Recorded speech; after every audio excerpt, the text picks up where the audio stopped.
Mike ranks discographies, worst to best. This time we're doing Mr. Elton John. I've been in a tear listening to Elton John's music since Rocket Man came out. Also came out the same day Godzilla did, and I went and saw Godzilla first. Big mistake. That movie kind of sucked. I told my friend that. I thought you love Elton John. Why'd you go see this? I know, I goofed. But since then, I was like, oh yeah, I love his stuff. But I never had all of his studio albums. I only had like the greatest hits and a couple of studio albums, the key ones. And since then, I downloaded everything. I've been listening to everything, filling in the gaps. So life kind of stinks right now.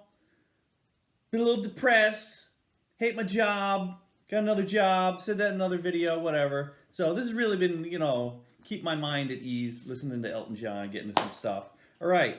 Most of my videos are like well over 20 minutes for people who got like discographies half as big, so I might be whipping through a couple of these. Starting with the ones at the bottom, number 32. And we're also discounting all live albums, even though he's only got like 4, and greatest hits, and he's got a million soundtracks. We're not doing the soundtracks. So, number 32, Diving Board. Boring, only listened to it once, and that was like a slog to get through. Don't like his most recent stuff. Pretty damn boring. Captain Kidd. I really don't like this one either. It's a sequel to Captain Fantastic, Brown Dirt Cowboy. Not as good as that. Seriously, it was really boring. Peachtree Road. Another one from the 2000s. Boring. Union, Leon Russell. Another one I didn't like. A little bit better than the other ones because Elton's like jamming with his idol. I couldn't get into that one either. Number 28 is the one, usually the one everyone would put at the bottom, Victim of Love. It's a little higher for me because it wasn't that boring. You could listen to, it starts out with like Johnny B. Good. Even though Elton didn't even write anything on this album, he had like somebody else do it. He's just singing disco. At least it was upbeat. That's what I'm saying. You're not going to listen to the whole thing all the way through. Ugh. Number 27, Duets. All the duets, it's him and other singers. Him and RuPaul was terrible, doing Don't Go Breaking My Heart. But it's got 2 really good duets on there. One of them was, oh my god, I'm trying to play. Kiki D, I like that one. True Love. And what was the other one on there? Oh, Don't Let the Sun Go Down on Me with George Michael. Even though that was already released earlier. 26. Another recent one from the 2000s. This one's from a few years ago. Wonderful Crazy Night. It's also not as good as his older stuff, but at least this one was upbeat. I'll give it that. That's all I'm going to say about it. So, number 25, we're going to the first album he ever did. Empty Sky. It's got one standout track, Skyline Pigeon. He still plays it to this day. I like it. Rest of the stuff, it doesn't... You figured it might sound kind of like the first Elton John album. Yes and no. It's a bit like... I don't know, it's very 1969 sound, I'll say that. Number 24. So this is where we got like some problems with it, because all of them were re-released. A lot of them got like bonus tracks. And bonus tracks do make all the albums a lot better, because he had a lot of singles that came out around that time but weren't included on the albums. And this one's got Ego, which is an awesome song, not on the regular album, not on the one I had either, the download. I don't have all of his studio albums. I've been buying up all of his records since then. Because this store sells them for like $3 a piece, and I buy like maybe 2 a week. But other than Part-Time Love's on there, that was a single. It's Big Dipper was kind of silly, and the rest of this I don't even care. I didn't like the production either. Something about like late 70s production on like all my favorite bands is like if the band started in the early 70s, by the late 70s, the production sounded there's like a weird. Wasn't as good. Didn't sound like the earlier classic stuff. This one I hated, like the sound of the microphones they were using for some reason. But also I think the coke was starting to get to everybody. Nobody made a good album like the late 70s, it seemed like. 23. Blue Moves. Whoa, big step down from what he was doing before. This is his first misstep in his career. That's what everybody said. Not just me, I'm burping. Sorry. Sorry seems to be hardest word. That's a great song. Bite Your Lip, Get Up and Dance. I love that song. The rest of the album, not so good. You're waiting for the album to get good. It never gets good. And it's two sides. They could have cut it down to one album. It still wouldn't have been that good. 22 songs from the West Coast. Slightly more. This is like from the 2000s, but it's like 2001 or 2. It's got I Want Love. That's a big hit song. Wasteland. He played that one a lot live. Wasteland's pretty good. Like a bluesy kind of 1-4-5 thing. 21. Big Picture. It's not that good, but it's got two really good. Wicked Dreams. He's like this whole area. He's got like 2 or 3 good songs on the album. That's it. The rest is like forgettable. Wicked Dreams.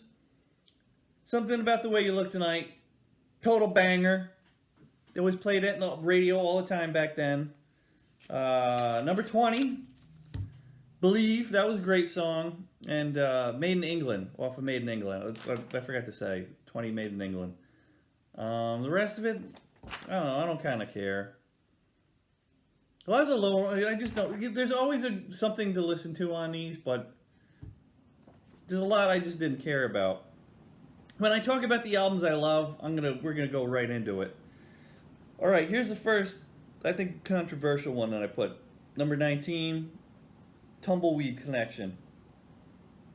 Sorry, I just can't get it. I don't really like the early stuff that he did. This is before he started making. He was like the hit maker.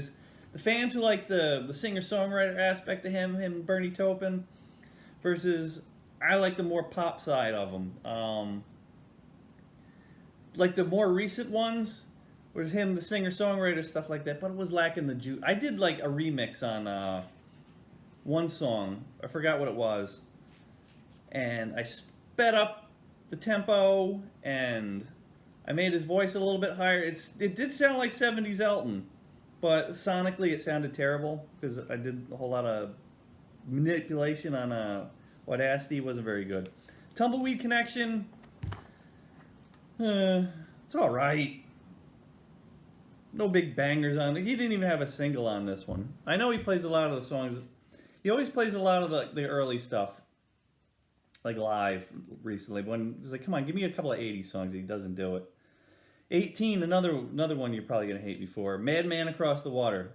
Yeah, it's got Tiny Dancer, which arguably his best song, top 5 song. Leave On, I never liked. That's on one of my greatest hits albums there. Madman Across the Water's on there too. It's not one of my favorites. Number 17. It's a whole cluster of ones that people are going to kill me for. Cat Fantastic, the Brown Dirt Cowboy. This one, if you get the remaster one, it's got Philadelphia Freedom on there. Arguably one of his top 5 songs. Lucy in the Sky with Diamonds. It's a hit. It's cool. It's interesting. It's not one of his top 5, but the rest of the songs I kind of don't care about. I'll be serious on it. Somebody Saved My Life Tonight. I like that one, but it's not one of my tops. Fact that I put number 16 above it, you'll hate. I got the Fox. All right, now we're getting to the stuff I do own. All right. Starts off strong, breaking down barriers. Nobody Wins is a weird, like, kind of early 80s disco song. They stole from, like, French people or something. The Fox, the song that closes it, I like that. Then he tried getting like all artsy in Prague again, where he did like 3 songs in a row. Carly Etude, Fanfare, and Chloe. It's not that good, but I like the album. It was better than the last couple of ones. Not so much. We're gonna get into number 15, The One. The song The One is awesome. One of my favorite Elton songs ever. It was him and Eric Clapton, Runaway Train. And that song's a total banger. One of my favorites. That was on, I actually bought the single of True Love with Kiki D back in the day when that came out. That was on the B-side, and that got me hooked on that song. I'm not even a huge Eric Clapton fan. He does like the best, one of my favorite guitar solos of all time on there. I'm picking that one over Layla. What? Come on. Number 14, Red Strikes Back. It's supposed to be his 80s comeback album, but I kind of like the albums he was coming back from. This one was kind of like a step down for me. I Don't Want to Go On. You like that? That song's awesome. Mona Lisa's and Mad Hatters Part 2. I like that. What was that one that ended it? The Sad Cow or something like that, where he's busting on, white trash woman.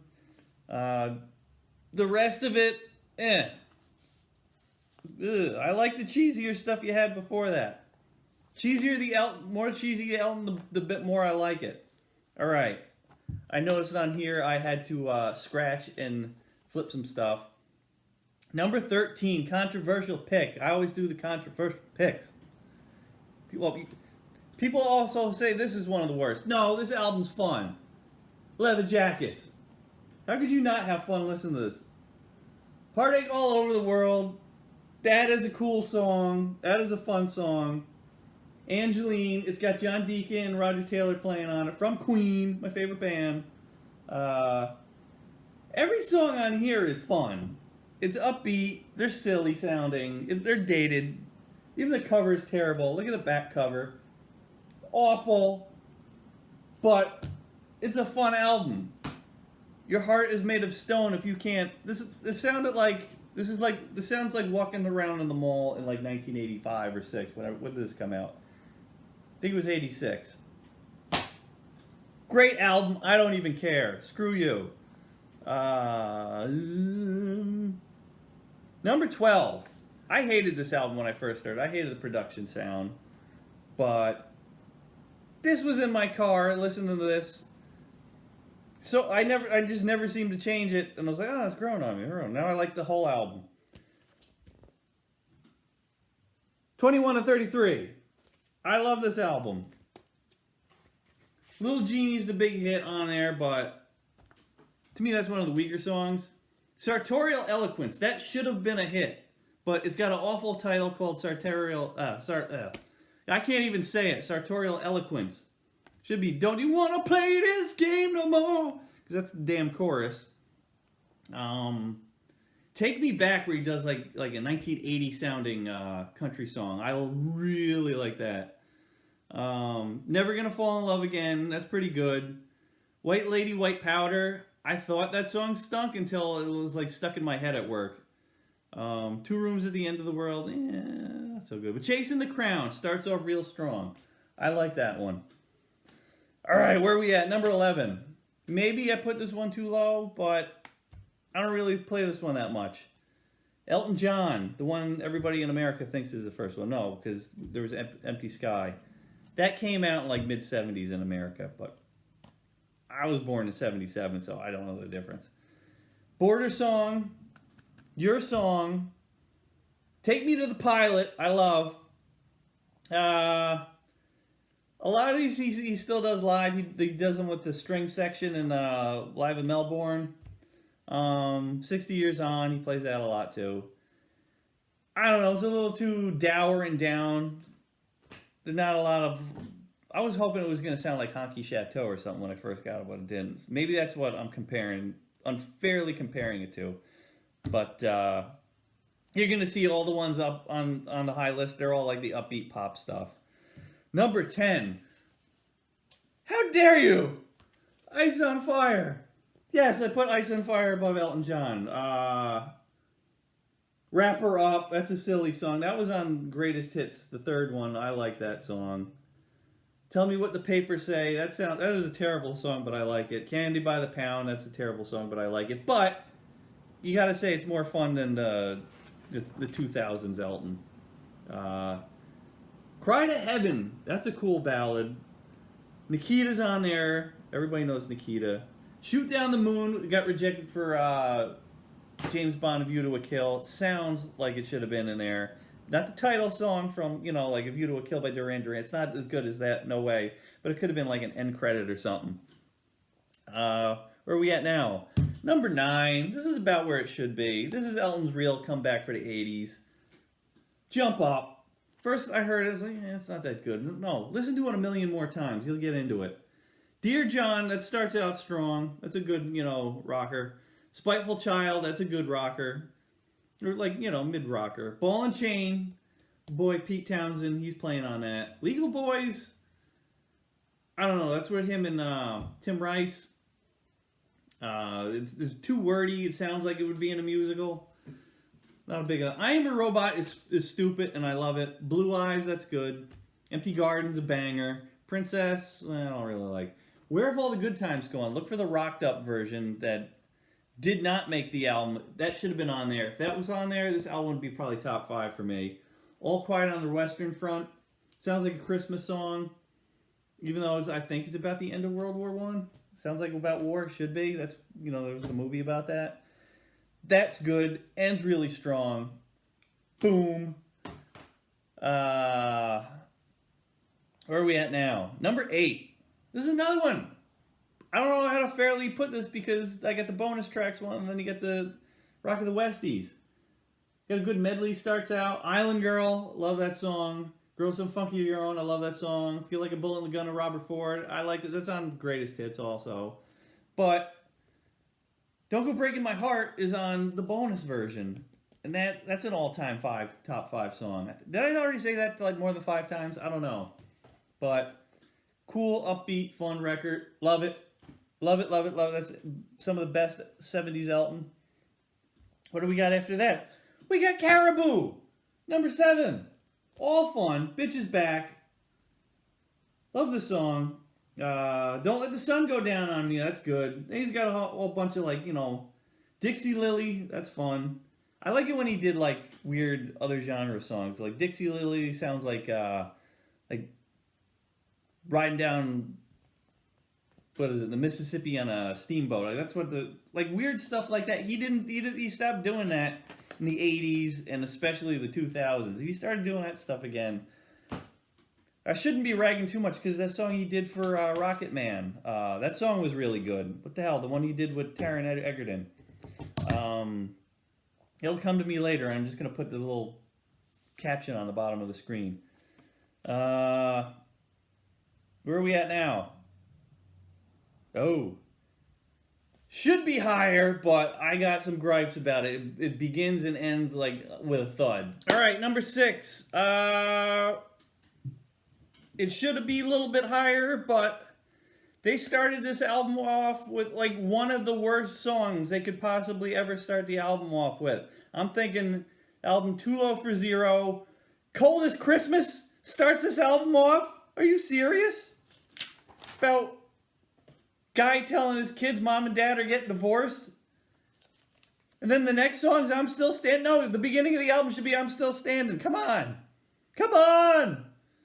Going a little Jerry Seinfeld there. Then Religion's on there. That's great. Guess what? That's why they call it the blues. All-time classic. Kiss the Bride. I love that song. That's one of his best 80s songs. Whipping Boy is like an under-the-radar one. I like that song, even though it's about getting with some jailbait chick who's getting you in trouble. Those are always kind of the best rock songs, aren't they? Kiss made a million of them. And then it ends with One More Arrow, which is who cares? But should have been higher. They should have took a B-side or something, put that on there, got rid of Coldest Christmas. Oh my God. Thank God the rest of it was great. Imagine you bought that when it came out. It was oh man, I love this I'm Still Standing. And the album starts with that. Whew. All right. Got a little worked up there. Number 5. Don't Shoot Me. I always forget the title word. Don't Shoot Me. I'm only the piano player. So I always think I'm just the piano player. But no, I'm only the piano player. Got Daniel. Teacher, I Need You. Elderberry Wine.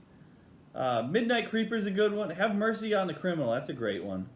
I'm a Teenager. Crocodile Rock's on there. Jackrabbit's a bonus track. Skyline Pigeon, the better version than the... You don't even need the Empty Sky version. This one's way better because he had a harpsichord on the first one. This one, but we're trying to stay away from bonus. But I can't. This is the only ones you're gonna buy. If you're listening on Spotify, you get the bonus tracks too, probably. It's like it's one of his best ones from the 70s. When you're thinking of Elton 70s stuff, you're thinking of that album, that style. Where he's got the strings, but he's got the pop songs. It's full of energy. The kind of stuff everybody been comparing him to. It's like, oh, it's not as good as like that period. It's like you're thinking of that album right there. All right, number four. This is one of my favorite ones. This was like sad teenage Mike listened to this one. Like I bought it like a few years after it came out because they were still playing some of the songs on VH1. Sleeping with the Past. I love the song Healing Hands. Club at the End of the Street. How could you not feel happy hearing that? It's so upbeat. Sacrifice. Total downer, but it's a good one. It Amazes Me. That's great. I Never Knew Her Name. Elton going back to playing like, you know, kind of like weird genres and stuff. It's doing like 60s kind of soul music. Whispers is good. I don't like Durbin Deep. Stone's Throw from Hurt, I didn't like that one either. But Blue Avenue. But the good stuff on here, it's almost you can listen from beginning to the end. Almost. It's almost. Should have been a little bit higher. He's got like a couple of bonus tracks on some versions of them too. We had like a song cut out from like Ghostbusters. It was like kind of a rocker. That one was good. Number 3.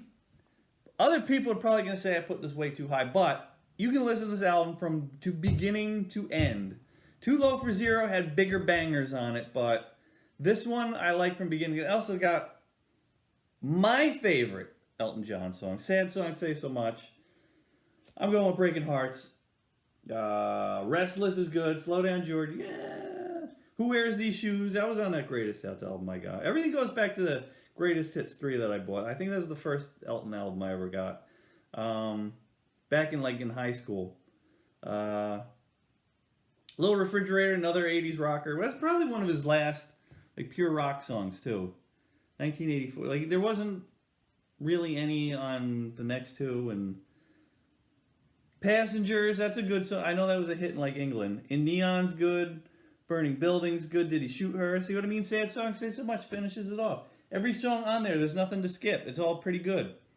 That's why it's one of my favorites because it's the most consistent. I can listen to beginning to end. 1 and 2, I can totally listen to beginning to end. This is one of the first few I had. I know I got this one after I got the other one. Honey Chateau, number 2. I don't think a lot of people are going to criticize me over picking this one. Honky Cat's on there. I love that song. Think I'm gonna kill myself. Try a little suicide. That's on there. Rocket Man's on there, of course. Salvation's good. Slave. There's 2 versions. There's a rock version on, I forgot the name of it, but it's like a compilation of like all like, basically everything that got, all the bonus tracks that got thrown onto the remasters. Mona Lisa's and Mad Hatter's the first one. Hercules, where he got his middle name from. That song. Everything, artistically, this is great. It's a great album. So it leads us to number 1. You know, it's everybody's favorite number 1. Goodbye Yellow Brick Road. I got it. I got it twice. I got it on CD too. Although my definitive version is the tape I dubbed off of this copy and played in my car until I got a car that didn't have a tape player. Funeral for a Friend. Freaking awesome. Benny and the Jets. Everybody knows that. I'm sick of Candle in the Wind. Whatever. Goodbye Yellow Brick Road. Maybe my second favorite song? Seeing This Movie Too, Jamaica Jerk Off. The song has no title. Dirty Little Girl, that's one of my favorites. Your Sister Can't Twist Me, She Can Rock. Saturday Night's All Right for Fighting. Roy Rogers, I love how it ends with harmony. It sounds like an end of a movie. Like the credits to a movie, music like that. This is awesome. Everybody's gonna say that, you know. Nobody's debating on. They're gonna debate with me where the hell I put Leather Jackets, but nobody's gonna really fault me for Goodbye Yellow Brick Road. Let's get into the other weird stuff that I got here. Like I said, I used to only collect the greatest hits. I had this one. I think I got this one first because it had Guess that's why they call it the blues and sad songs on there. I love those songs. I love those songs even when I was a little kid. Elton John has been like there. I didn't like discover Elton John when I was like a teenager, even though that's when I first started buying his stuff. His songs were always on the radio from when I was a little kid. I always remembered. Then gotta have greatest hits. Gotta have greatest hits too. And then this is two different versions. The track listing's a little bit off because this one got deleted when they switched record companies, and then they replaced it with this. So then it kind of messed the order of this and this from that and that. But let's talk a little bit about the greatest hits now that we got to the end of the list. He's got 4 official ones that I think. I don't know. One Night Only is terrible. Kind of lost his voice after, I know he had throat surgery in the late 80s or something like that. His voice ain't cutting it on One Night Only. But his other 3, Live in Melbourne, I know he actually had throat surgery after that tour. That's what happened. He's on Red Strikes Back. He sounds a little different. But that's good because that's him and the orchestra, and they're doing all the stuff from first couple Elton John albums. Here and There is like Elton, it is like mid-70s peak. And then, depending on if you're in America or not, 17-11-70 or 11-17-70 is him doing the first, 2 albums on there with just D. No, not D. Yeah, D and Nigel are on there, but not Davey. It's just them as a 3-piece rocking out, and it's really good. Also depending on which version you get, there's a million bonus tracks and stuff on there. But that's early, height of his powers, awesome, 80s excess. And then you got One Night Only, which is like already lost his voice. I still want to go see him, but I can't afford a ticket, and I cannot bring myself to spend $300, even though I've seen all my favorite people. I've spent like over $100 on Kiss, and I knew they were going to be lip syncing, but who cared? Boom. This video is probably a half hour long. I tried to condense it. If you're still listening to me now, thank you. I don't know when I'll do the next one. The next one is going to be Kiss. And then after that, we'll probably do The Who. So, thank you. Goodbye.